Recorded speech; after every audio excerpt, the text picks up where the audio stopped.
Assalamualaikum warahmatullahi wabarakatuh. Hamdan wa syukron lillah wassalatu wassalamu ala rasulillah wala hawla wala quwata illa billah, amma ba'du. Pendengar Buletin Dakwah Kafah rahimakumullah, alhamdulillah kembali hadir di tengah-tengah Anda semua. Buletin Dakwah Kafah kali ini edisi 252, 23 Dzulhijjah 1443 Hijriah, 22 Juli 2022 Masehi. Kali ini akan mengangkat tema penegakan hukum harus adil dan amanah. Bismillahirrahmanirrahim.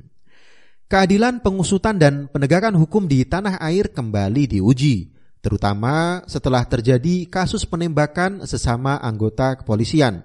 Seorang brigadir ditembak mati oleh rekan seprofesi berpangkat Barada di rumah dinas Kadif Propam Polri Irjen Verdi Sambo di Jakarta Selatan.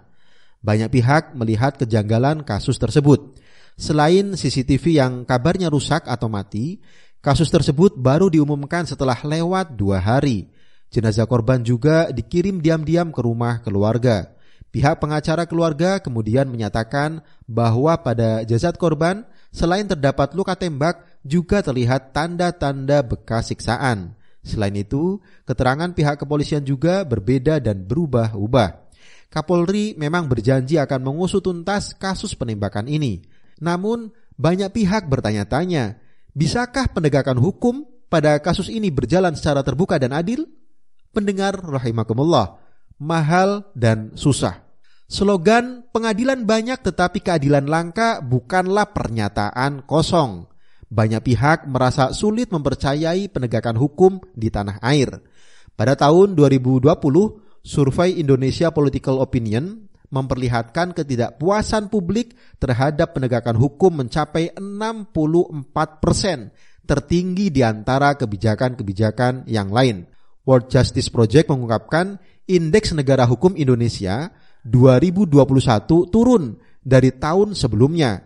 Ahli Rule of Law Index World Justice Project Erwin Natosmal Umar mengatakan, peringkat Indeks Negara Hukum Indonesia di global juga merosot. Saat ini peringkat Indeks Negara Hukum Indonesia 68 dari 139 negara atau peringkat 9 dari 15 negara di wilayah Asia Timur dan Pasifik. Kepolisian Republik Indonesia menurut hasil survei Indikator Politik Indonesia memang mendapatkan tingkat kepercayaan tinggi hingga mencapai 80,2%. Namun itu seperti bertolak belakang dengan laporan Komisi Nasional Hak Asasi Manusia atau Komnas HAM yang menyebut Polri adalah institusi yang paling sering diadukan sepanjang Januari hingga September 2021. Hal ini seperti tidak berubah. Pasalnya, pada tahun 2020, Komnas HAM melaporkan institusi kepolisian juga menjadi lembaga yang paling banyak diadukan, yakni mencapai 758 kasus. Komisi Nasional untuk Orang Hilang dan Korban Tindak Kekerasan atau Kontras juga mencatat setidaknya terdapat dugaan 81 penyiksaan dan tindakan tidak manusiawi dilakukan aparat yang terjadi sepanjang Juli 2020 hingga Mei 2021. Dalam setahun terakhir, setidaknya terdapat 36 kasus penyiksaan yang dilakukan anggota Polri, 7 penyiksaan oleh TNI, dan 3 kasus oleh sipir penjara. Karena itu, banyak orang skeptis bisa mendapatkan keadilan di negeri ini. Pakar hukum Profesor Dr. Sujito SH.MSc menyebutkan hukum yang berjalan saat ini lebih banyak memihak penguasa, pengusaha, dan politisi serta semakin memarginalkan rakyat. Karena itu, penegakan hukum di tanah air jauh panggang dari api. Apalagi kini hukum sering tajam kepada kalangan yang berseberangan dengan penguasa, tetapi tumpul pada orang-orang yang berada di lingkaran kekuasaan. Banyak warga diadili dengan tuduhan menyebarkan hoaks atau menghina pejabat negara. Namun, para buzzer yang menista tokoh Islam dan menyebar berita palsu nyaris tak dijerat hukum. Pendengar rahimakumullah, hukum Islam jamin keadilan.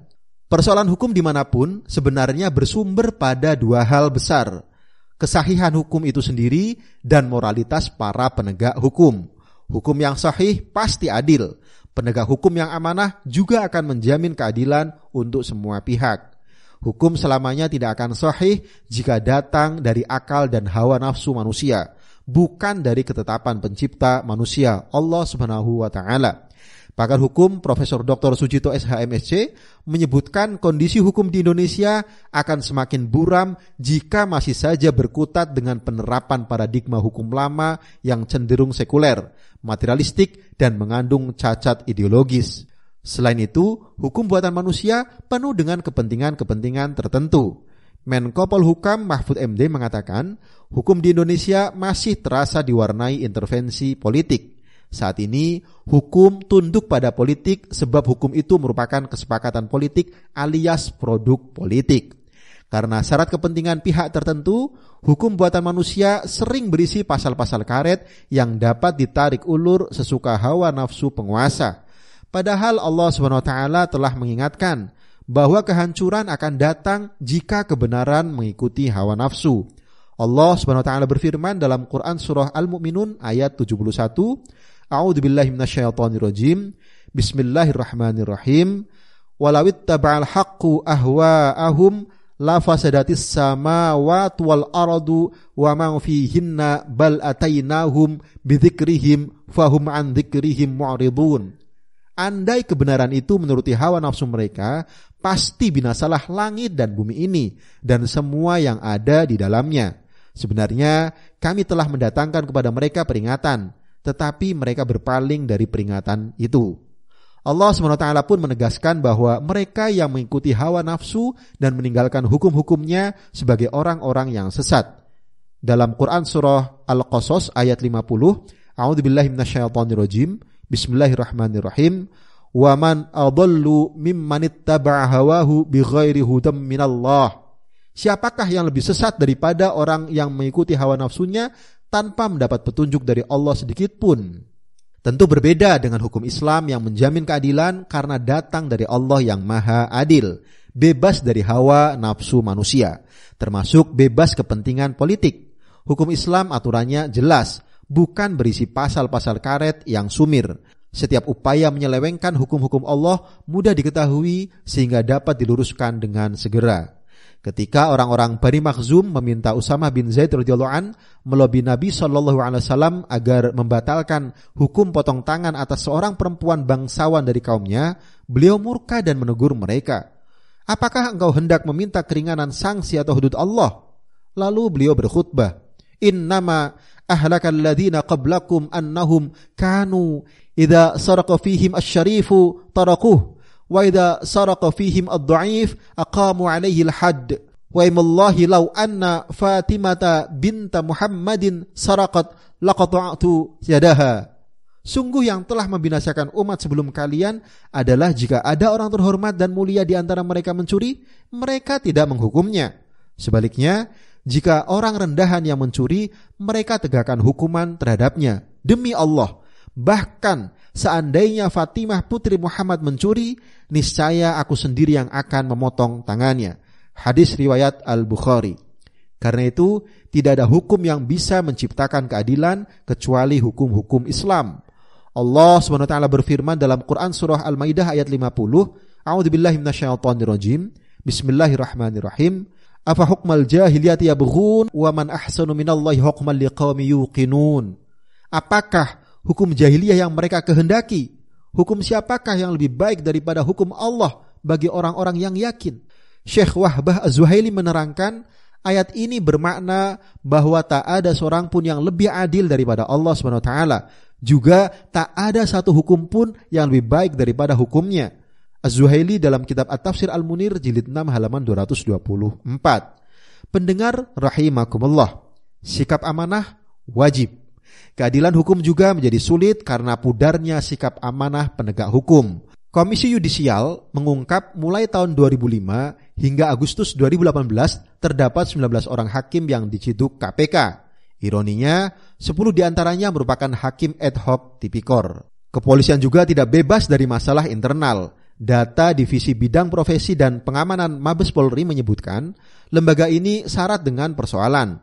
Setidaknya ada 1.694 kasus yang termasuk dalam pelanggaran disiplin, ditambah 803 kasus terkait kode etik dan 147 kasus pidana dari Januari sampai Oktober 2021. Padahal Amanah adalah salah satu syarat utama penegakan keadilan. Aparat penegak hukum wajib menegakkan hukum tanpa pandang bulu, meski berhadapan dengan rekan satu korps, termasuk atasan. Allah SWT telah memerintahkan kaum muslim untuk menunaikan amanah dengan sebaik-baiknya. Dalam Quran surah An-Nisa ayat 58, A'udzubillahi minasyaitonirrajim, Bismillahirrahmanirrahim, Innallaha ya'murukum an tu'addul amanati ila ahliha wa idza hakamtum bainan nasi an tahkumu bil adl. Sungguh Allah menyuruh kalian menyampaikan amanah kepada yang berhak menerimanya. Jika kalian memutuskan hukum di antara manusia, putuskanlah hukum dengan adil. Hanya saja mengharapkan sikap amanah bermunculan di tengah masyarakat sekuler ibarat menggantang asap. Pasalnya, amanah ini hanya muncul jika keimanan menjadi landasan kehidupan. Sikap amanah jadi langka di tengah masyarakat sekuler. Amanah erat dengan keimanan adanya hari penghisaban dan pembalasan di akhirat kelak. Imam Malik bin Anas dalam kitab Al-Muwatta meriwayatkan bahwa suatu ketika Nabi SAW mengutus Abdullah bin Rawahah radhiyallahu an untuk memungut hasil panen buah-buahan kaum Yahudi Khaybar. Rupanya mereka telah bersekongkol untuk menyuap Abdullah bin Rawahah supaya meringankan pungutan tersebut. Untuk itu, mereka telah mengumpulkan perhiasan kaum perempuan mereka sebagai sogokan. Melihat sikap kaum Yahudi tersebut, Abdullah bin Rawahah marah lalu berkata, "Wahai Yahudi, demi Allah, kalian adalah makhluk Allah yang paling kubenci. Bukanlah hal itu yang mendorongku untuk berbuat zalim pada kalian. Sungguh, suap yang kalian berikan adalah haram. Kami tidak akan memakannya." Kaum Yahudi terkejut lalu memuji beliau. Dengan inilah tegak langit-langit dan bumi. Wahai kaum muslim, pahamilah bahwa hukum sulit untuk ditegakkan dengan adil dan amanah selama aturan Islam tidak ditegakkan. Hukum yang datang dari rahim sekularisme telah cacat sejak lahir, penuh dengan kepentingan para pembuatnya. Di sisi lain, sikap amanah dan adil hanya tumbuh subur dan berkembang dalam kehidupan Islam, bukan dalam peradaban sekularisme dan kapitalisme seperti saat ini. Alhasil, keadilan dan penegakan hukum yang amanah hanya terwujud dalam kehidupan Islam. Di dalamnya, akidah Islam menjadi landasan masyarakat dan syariah Islam menjadi hukum-hukum yang diterapkan bagi masyarakat. Wallahu a'lam bishawab. Demikian materi Buletin Dakwah Kafah edisi 252. Penegakan hukum harus adil dan amanah. Terima kasih. Wassalamualaikum warahmatullahi wabarakatuh.